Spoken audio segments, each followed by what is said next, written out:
polluant et énergivore qu'un camion à ordures. Ces imposants véhicules circulent tous les jours sur les routes et consomment beaucoup de carburant. L'entreprise Gaudreau Environnement a décidé de s'attaquer au problème. Voici le reportage de Catherine Pellerin. L'entreprise Gaudreau Environnement ouvre la porte à un procédé novateur.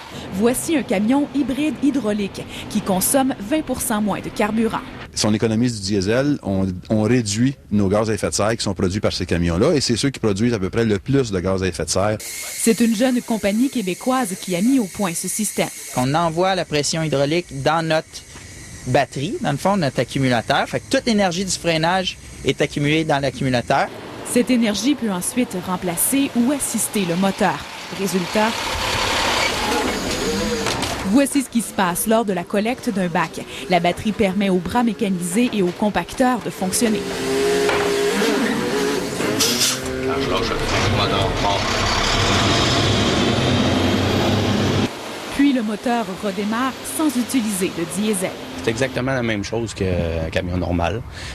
Ça élimine pas les performances, le freinage, tout ça. Autre avantage, la durée de vie des freins est prolongée. L'économie d'essence, l'économie sur les maintenances, sur les freins, c'est beaucoup de petites choses comme ça qui fait qu'une entreprise peut grandir dans nos régions. Les 3 camions hybrides de l'entreprise sont présentement à Victoriaville. On s'est déjà engagé pour en installer 5 autres au cours des 12 prochains mois. On espère récupérer un jour le contrat de Rivière-du-Loup. Gaudreau Environnement souhaite utiliser cette nouvelle technologie d'ici quelques années au Bas-Saint-Laurent. Avec la hausse du prix de l'essence, ces camions verts pourraient bientôt rouler à travers tout le Québec.